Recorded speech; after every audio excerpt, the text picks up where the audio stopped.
দিয়ে অন্ত, আ দিয়ে আরম্ভ, এই দুইয়েরই রাশি সমান। যদি আপনি মন দিয়ে দেখেন তবে দেখবেন এদের সম্পর্ক খুবই নিবিড়। কিভাবে? যখন কোনো কিছু শুরু হয় এটা নিশ্চিত হয়ে যায় যে তা সমাপ্তও হবে। আরম্ভই যদি না হয় তার সমাপ্তও হবে না। যা আরম্ভ হয়েছে তার সমাপ্তি হলো অবশ্যম্ভাবী। এটাই হলো প্রকৃতির নিয়ম, একে এড়ানো যায় না।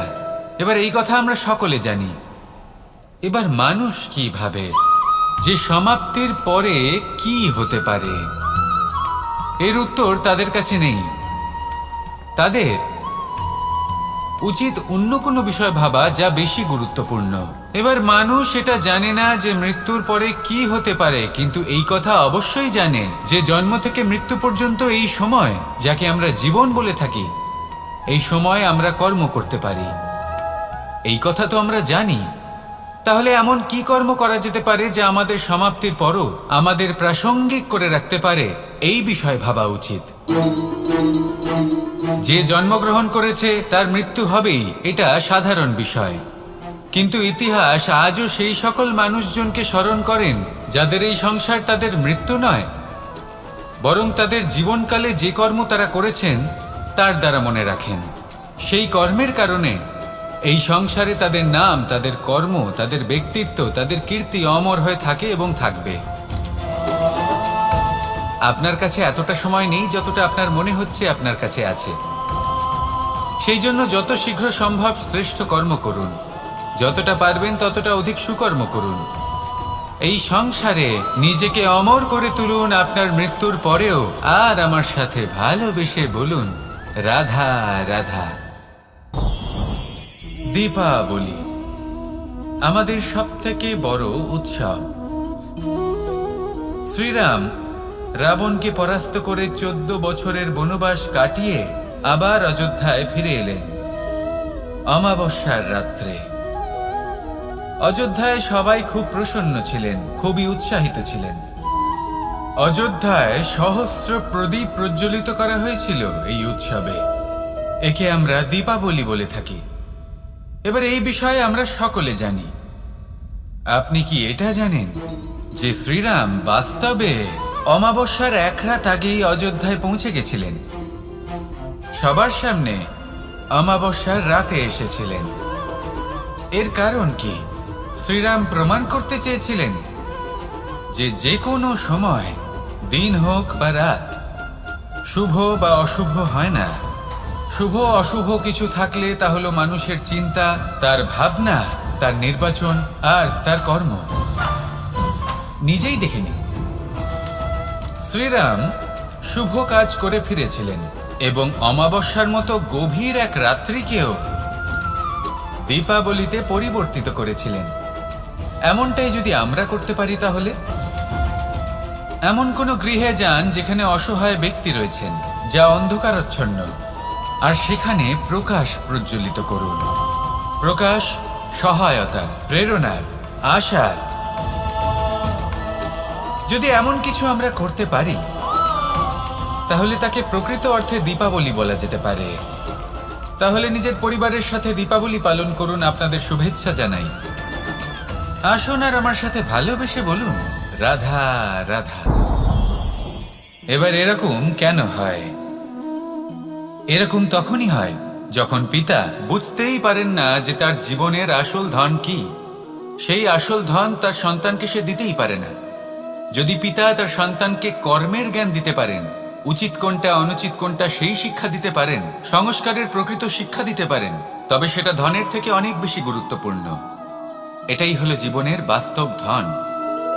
আপনি সেই কথা তো অবশ্যই শুনে থাকবেন, কুসন্তান হলে ধন সঞ্চয় করে কি হবে, সুসন্তান হলে ধন সঞ্চয় করে কি হবে। সন্তান যদি কুপুত্র হয় তাহলে সব নষ্ট করে ফেলবে, আর সন্তান যদি সুপুত্র হয় তাহলে ধন থাকুক না থাকুক সে নিজেই কর্মের পথে অগ্রসর হয়ে ধন অর্জন করবে আর নিজের জন্য এক উজ্জ্বল ভবিষ্যৎ গড়ে তুলবে। তাই সন্তানকে সম্পদ দেওয়ার আগে কর্মের জ্ঞান দান করুন, সুশিক্ষা প্রদান করুন, কারণ এটাই হলো জীবনের প্রকৃত ধন। আসুন আর আমার সাথে ভালোবেসে বলুন, রাধা রাধা। এই সংসারে সবাই বলেন আমি অর্জুনের মতো হয়ে উঠতে চাই। সবাই চায় যে তারাও যেন অর্জুনের মতো গান্ডীব লাভ করে। তারাও চায় যে তাদেরকেও মহাদেব এসে পশুপতি অস্ত্র দান করবেন। তারাও এটাই চায় মহাভারতের মতো মহাসংগ্রামে বিজয়ী হতে। কিন্তু সবাই ভুলে যান যে অর্জুন যা হতে পেরেছিলেন সবকিছুই অর্জন করেছিলেন। যদি আপনিও অর্জুনের মতো গান্ডীব লাভ করতে চান তবে আপনাকেও তার মতোই শ্রেষ্ঠ কাঠ নির্বাচন করতে হবে। সেই কর্ম আপনাকেই করতে হবে। তার প্রত্যঞ্চা যাতে তীব্র হয় তার জন্য আপনাকে সর্বশ্রেষ্ঠ দড়ি খুঁজে বের করতে হবে। আপনার বাণ যাতে ঘাতক হয় সেই জন্য আপনাকে নতুন নতুন ধাতু খুঁজে বের করতে হবে। সেই শিক্ষা আপনাকে লাভ করতে হবে, তবেই আপনার ইচ্ছে পূর্ণ হবে। অর্জুন হওয়া বড়ই সরল যদি আপনি কিভাবে অর্জন করতে হয় তা জানেন। শুধুমাত্র স্বপ্ন দেখেন যারা, তারা কখনোই অর্জন করতে পারবেন না। কিন্তু যদি কেউ অজ্ঞাতবাস ভোগ করতে পারে, যদি কেউ লাক্ষাগৃহ থেকে পালিয়ে বাঁচতে পারে, যদি কেউ কঠোর তপস্যা করতে পারে, প্রতীক্ষা করতে পারে এবং পরিশ্রম করতে পারে, তাহলে সে অর্জুন অবশ্যই হয়ে উঠবে। যদি আপনি অর্জুন হয়ে উঠতে চান তাহলে কর্ম করতে শিখুন আর আমার সাথে ভালোবেসে বলুন রাধা রাধা। পাণ্ডবরা বন থেকে এসেছিলেন। ওনাদের কাছে না কোনো ধন ছিল, না কোনো সম্পদ, না বিদ্যা। নিজের পরিশ্রমের দ্বারা ওনারা বিদ্যা অর্জন করেছিলেন আর তার দ্বারাই সম্পদ অর্জন করলেন আর ধনও অর্জন করলেন। এই পাণ্ডব ছিলেন অত্যন্ত কুশল এবং শক্তিশালী। যুধিষ্ঠির নিজের পরিশ্রম দ্বারা এমন জ্ঞান অর্জন করেছিলেন যে এই সংসার ওনাকে ধর্মরাজ যুধিষ্ঠির অভিহিত করেছিল। দেখতে গেলে পাণ্ডবদের কাছে সবকিছুই ছিল, কিন্তু যখন বিষয় এলো আরো ধন লাভ করার, তখন যুধিষ্ঠির, যিনি পাণ্ডবদের মধ্যে জ্যেষ্ঠ, তিনি সকল পাণ্ডবদের সাথে দ্যুতক্রীড়ায় অংশগ্রহণ করে ফেললেন। এর ফলে না শুধু ধনলক্ষ্মী, ধর্মলক্ষ্মী, বিবেক লক্ষ্মীকেও হারালেন, আর শুধু তাই নয়, নিজের গৃহলক্ষ্মী দ্রৌপদীকেও হারিয়ে ফেললেন। এর কারণ কি? ভুলে গেলেন খুব সহজ একটা কথা, এই সংসারে সম্মান এবং সাফল্য দুটোই পরিশ্রমের দ্বারা লাভ করতে হয়। কিন্তু দ্যুতক্রীড়ার এই খেলা আমাদের ভাগ্যের উপর নির্ভরশীল। এই সংসারে দুটি পথ রয়েছে। একটা পথ যেখানে কর্ম এবং পরিশ্রমের দ্বারা আপনি নিজের পথ নিজেই রচনা করতে পারবেন, আর দ্বিতীয় পথ হলো যেখানে এই ভাগ্য এক মুহূর্তে আপনাকে শিখরেও পৌঁছে দিতে পারে, আবার ধূলিসাৎ করে দিতে পারে। আপনি কোন পথ বাছবেন সেই চয়ন আপনারই। আসুন আর আমার সাথে ভালোবেসে বলুন রাধা রাধা। বিগত দিনের কিছু কথা মনে পড়ে গেল, এক অদ্ভুত ঘটনা যা অমূল্য শিক্ষা দিয়ে যেতে পারে। বিষয় হলো যক্ষের সাথে যুধিষ্ঠিরের কথোপকথন। একবার যক্ষ যুধিষ্ঠিরকে জিজ্ঞেস করলেন, ওনাকে বললেন যে আমার কিছু প্রশ্নের উত্তর যদি আপনি দিতে পারেন তাহলে আমি আপনার বাকি ভ্রাতাগণকে আবার জীবিত করে তুলব। সেগুলোর মধ্যে খুব গুরুত্বপূর্ণ আর কঠিন একটা প্রশ্ন ছিল, এই সংসারের সব থেকে শ্রেষ্ঠ আশ্চর্য কোনটি? এই প্রশ্ন আমি আপনাকে জিজ্ঞেস করছি। এবার কেউ বলবেন স্বর্ণ দ্বারা নির্মিত লঙ্কা, এটি হলো সংসারের সব থেকে বড় আশ্চর্য। কেউ বলবেন বরফে ঢাকা সেই পর্বত যা আকাশ স্পর্শ করে। কেউ বলবেন সেই সমুদ্র যার গভীরতা মাপা অসম্ভব ব্যাপার। কেউ বলবেন সেই বায়ু যা আমরা দেখতে পাই না, কিন্তু তা আমাদের জীবন দান করে। সংসারের সব থেকে বড় আশ্চর্য কি, সেই প্রশ্নের উত্তর যুধিষ্ঠির দিয়েছিলেন, আর তা ছিল শ্রেষ্ঠ উত্তর এবং উচিত। উনি বলেছিলেন যে সংসারে প্রতিদিন কোনো ব্যক্তি জন্ম লাভ করেন আর কোনো ব্যক্তি মৃত্যুও লাভ করেন। এবার এই কথাটা সবাই জানেন, সবাই বোঝেন যে যখন জন্মেছি তখন কোনো একদিন আমিও অবশ্যই মৃত্যু লাভ করব। এবার যখন এই কথা প্রত্যেকটা মানুষ জানেন, তখন কেন প্রত্যেক মানুষ এই চিন্তায় থাকেন, এই নিয়ে কষ্ট পান, এই নিয়ে ব্যাকুল হয়ে থাকেন যে উনি একদিন মৃত্যু লাভ করবেন, তার থেকে দূরে পালাতে চেষ্টা করেন। বলেন যে আমি মৃত্যু লাভ করতে চাই না। কেন? যেখানে কোনো না কোনো দিন এটা অবশ্যই হবে। এ হলো ব্রহ্ম সত্য। এই যে ব্যাকুলতা, এই ভয়, এই যন্ত্রণা, এই চিন্তা তার মনকে বাঁচতেই দেয় না, এই জীবন অনুভবই করতে দেয় না। সেই জন্য এই চিন্তা, ব্যাকুলতা, ভয় এসবের কি লাভ? কোনো লাভ নেই। সেই জন্য যতক্ষণ জীবনযাপন করছেন প্রত্যেক মুহূর্ত যেন শ্রেষ্ঠ হয়, আনন্দময় হয়, প্রেমের দ্বারা পরিপূর্ণ হয়, সেই চেষ্টা করুন। চেষ্টা করুন যাতে আপনি যে কাজ করছেন তার দ্বারা যেন অন্যের মঙ্গল হয়। এই প্রচেষ্টাই আপনার জীবনকে প্রসন্নতা আর প্রেম দ্বারা ভরিয়ে তুলবে। এই মন সুপ্রসন্ন হয়ে বলবে, রাধা রাধা, রাধা রাধা। আপনারা হয়তো ভাবছেন কি আশ্চর্য ব্যাপার, প্রত্যেকবার আমি কথা শেষ হওয়ার পরে রাধা রাধা বলি। এইবার আমি আগেই বলে দিলাম। কারণটা কি? কারণ হলো অত্যন্ত বিশেষ। প্রত্যেকবার কথা সমাপ্ত হবার পরে আপনাদের সবার মধ্যে ভালোবাসা বিতরণ করতে চাই, তাই রাধা রাধা বলি। কিন্তু এইবার এই নতুন এবং বিশেষ সূত্রপাতে প্রথমে প্রেম বিতরণ করা অত্যন্ত আবশ্যক। এবার একটা বিষয় আছে যা জানেন হয়তো সকলেই, কিন্তু বুঝতে খুব কম জন পারেন। এই প্রেম, এই আনন্দ, এই সকল কিছুর সূত্রপাত হয় নিঃস্বার্থ আবেগের দ্বারা। ঠিক যেমন একজন মাতাকেই দেখে নিন। যখনই একজন মাতা সন্তানকে জন্ম দেন তখন এই সংসার ভুলে যায় যে তার জন্য এটা একটা নতুন জন্ম। কারণ একজন নারী তখন একজন মাতৃরূপে নতুন ভাবে জন্ম নেন। একজন নারী স্ত্রী ও গৃহবধূ রূপে কিছু অধিকার লাভ করে থাকেন, কিন্তু তিনি যখন মা হয়ে যান তখন তিনি শুধুই দান করতে শেখেন। নিজের সন্তানের জন্য কত কিছুই না করেন, তাকে বাৎসল্যের সাগরে ভাসিয়ে নিয়ে যায়। এই সংসারে রাজকুমার জন্ম নিতেই পারেন, তাকে রাম এবং লক্ষণ কিন্তু মায়েরাই বানিয়ে তোলেন। একজন গোয়ালা জন্ম নেয়, তাকে দ্বারকাধীশ একজন মাই বানিয়ে তোলেন। পিতা হলেন সেই পর্বত যার একটা অংশ হলো তার সন্তান, কিন্তু মা হলেন সেই শিল্পী যিনি একটা পাথরকে খোদাই করে এমন এক মূর্তি গড়ে তোলেন যাকে সকলে পূজনীয় মনে করেন। তাহলে স্মরণ করুন সেই সকল মুহূর্ত যেগুলি আপনি নিজের মাতার সাথে অতিবাহিত করেছেন। অনুভব করতে পারবেন যে কিভাবে এক মুহূর্তেই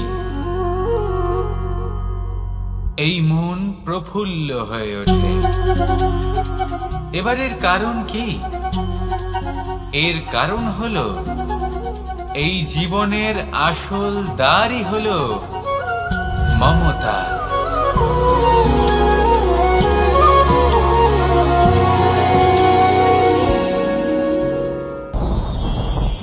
আমার জীবনে পরিচয় হয়েছে অনেক ব্যক্তির সাথে, ভিন্ন ভিন্ন ধরনের মানুষ। এনাদের সাথে আলাপ হয়ে খুব ভালো লেগেছে, অনেক শিক্ষাও লাভ করেছি।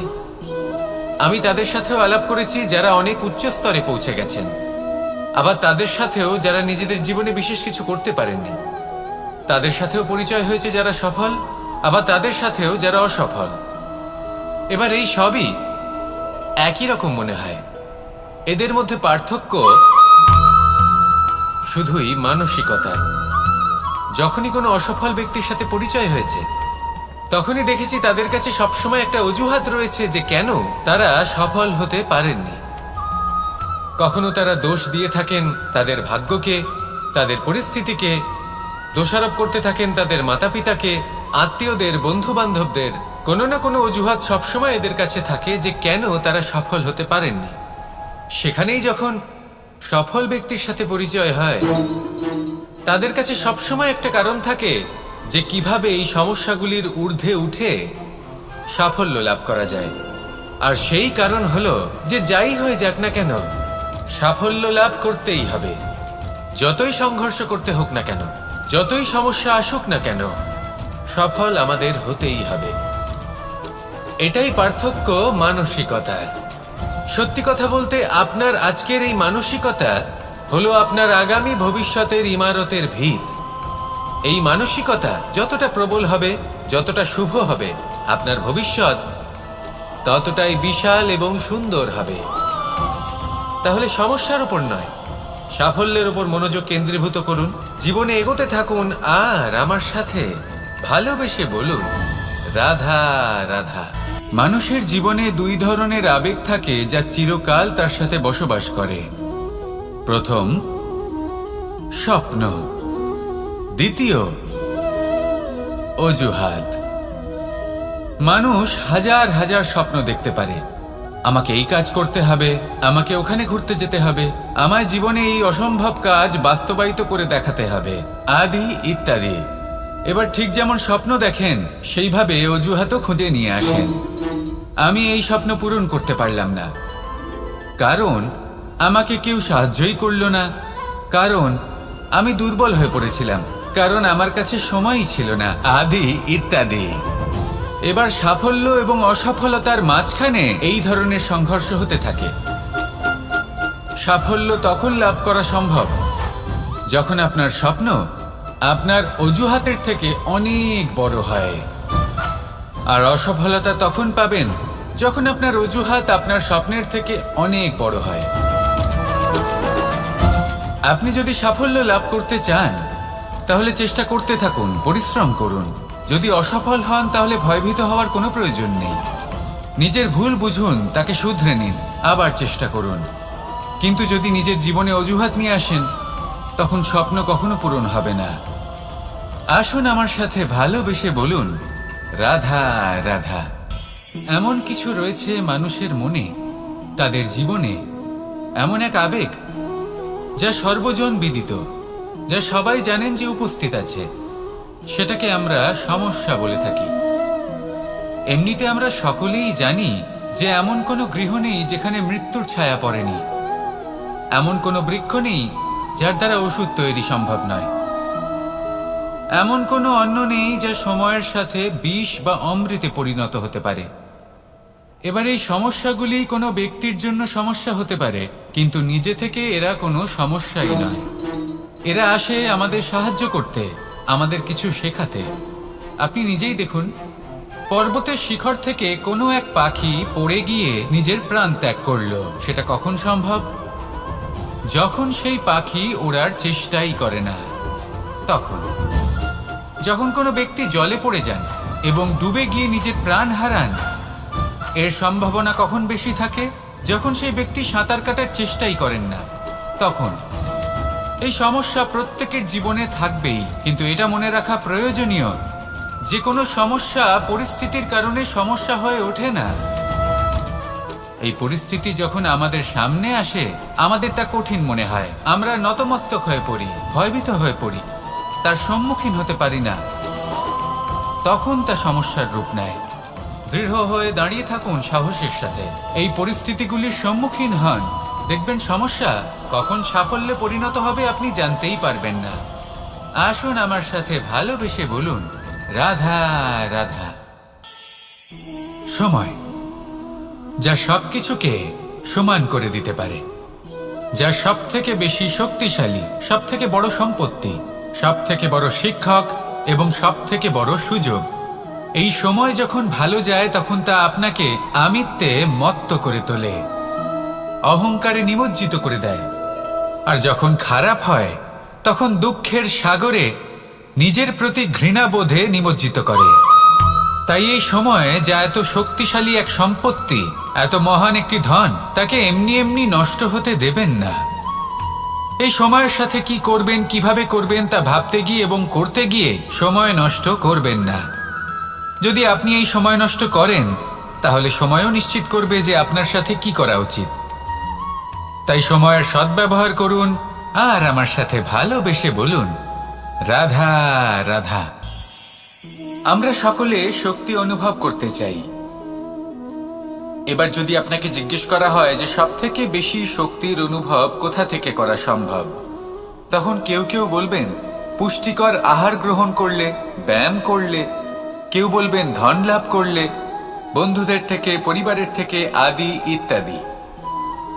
এইভাবে আপনি শক্তির অনুভব অবশ্যই করতে পারেন, কিন্তু সবথেকে বেশি শক্তির অনুভব যদি আপনি করতে চান তাহলে তা পাবেন শুধু একতার দ্বারা, সংগঠনের দ্বারা। যদি আপনাকে উদাহরণ দিই, নিজের এই হাতটাকে দেখুন, 5টা আঙুল রয়েছে।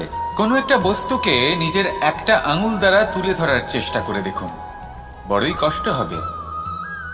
তখন আপনি বুঝতে পারবেন যখন এই 5টি আঙুল একত্রিত হয় তখন কোনো কাজ কতটা সহজ হতে পারে।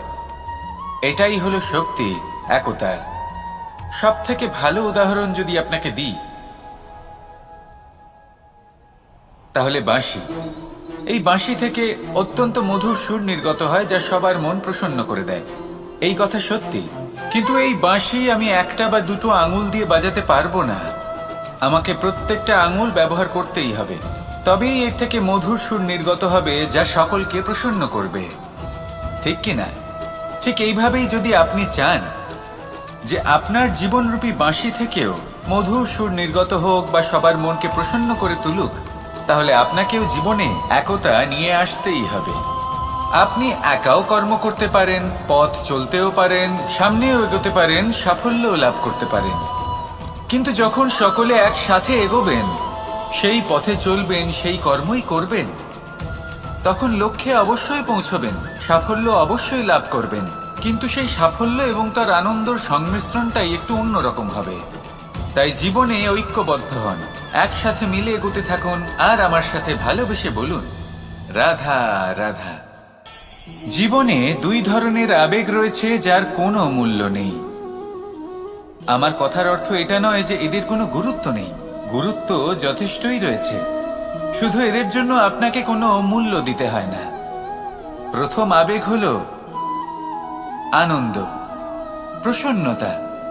এটা আপনি যে কোনো জায়গায় খুঁজে পেতে পারেন যদি আপনি খুঁজে পেতে চান।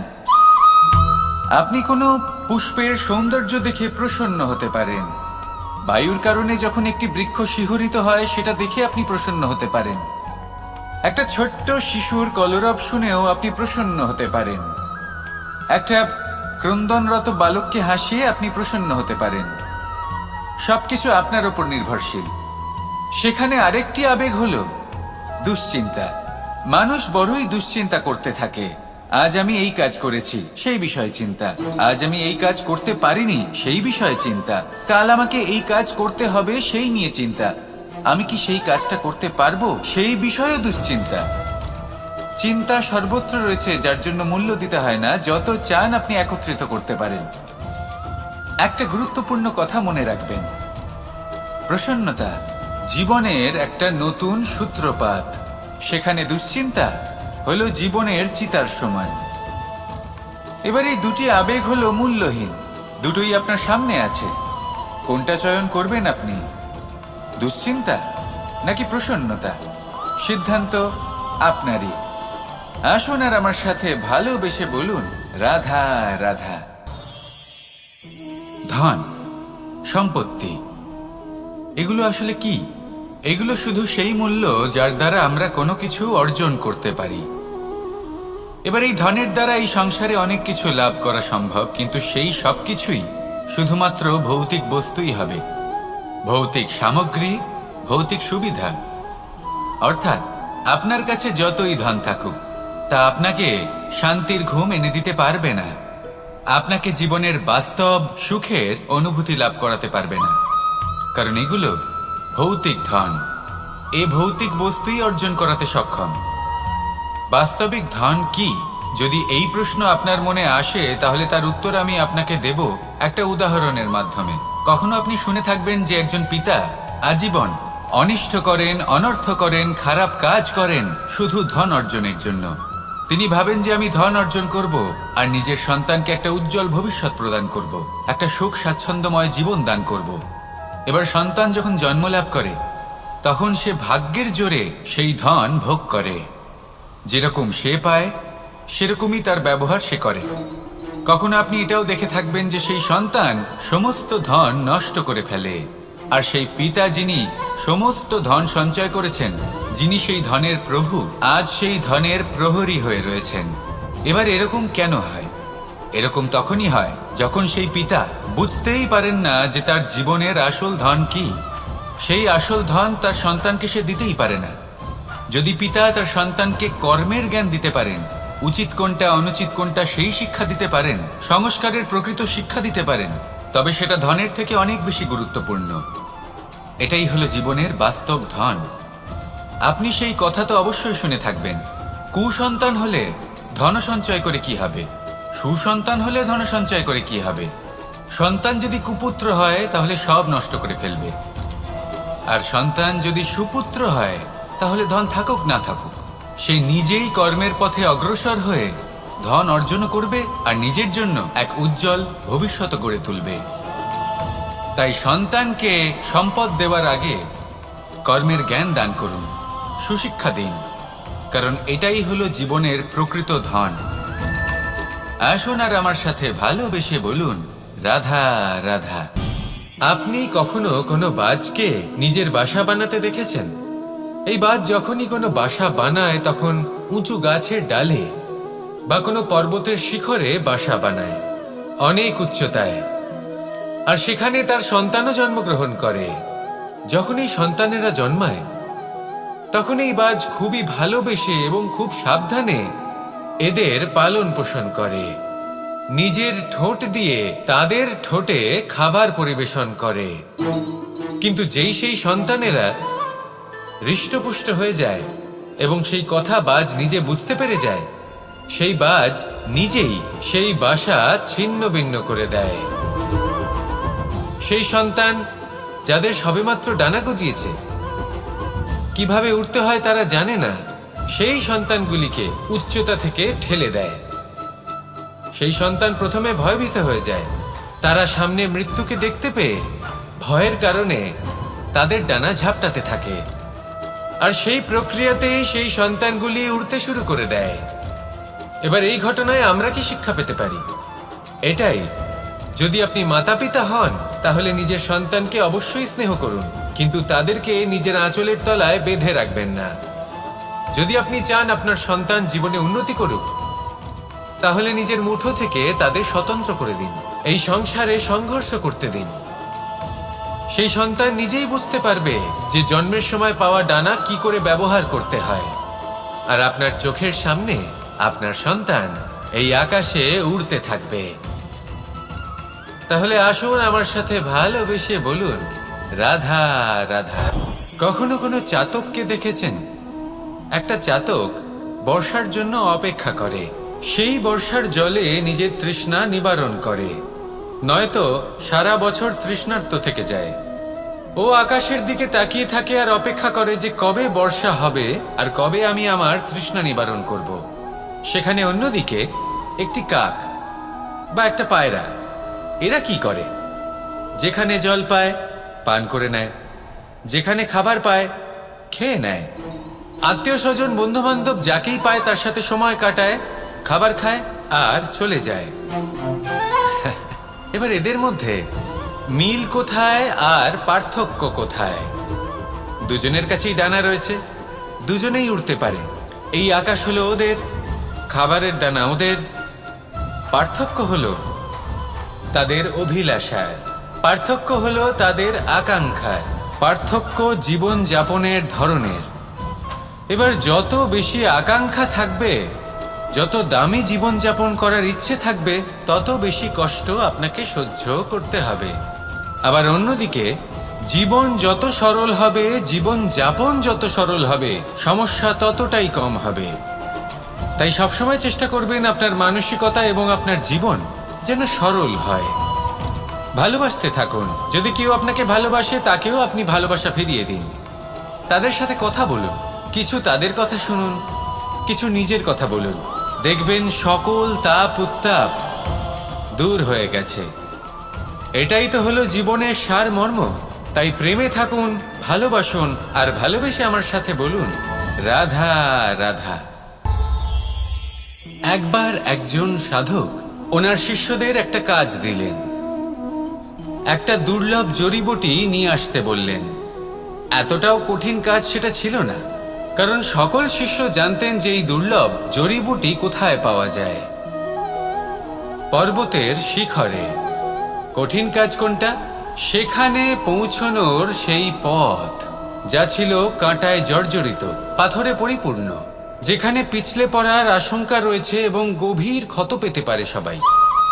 এবার বেশ কয়েকজন শিষ্য গেলেন, তার মধ্যে কয়েকজনই সেই জড়িবুটি নিয়ে আসতে পারলেন। কারণটা কি ছিল? কিছু শিষ্যের মনোযোগ ছিল শুধুমাত্র লক্ষ্যের দিকে, অর্থাৎ পর্বতের সেই শিখরে। কিছু শিষ্যের মনোযোগ ছিল পথের এই সংকটগুলির ওপর।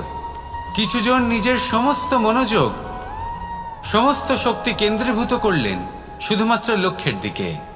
বাকিরা মনোনিবেশ করলেন এই সংকটের থেকে নিজেকে বাঁচাতে। কিন্তু যাদের মনোযোগ শুধু লক্ষ্যের দিকে ছিল, শুধু তারাই জড়িবুটি নিয়ে আসতে পারলেন। কারণ কি ছিল? একটা সহজ ব্যাপার যা আমাদের বুঝতে হবে।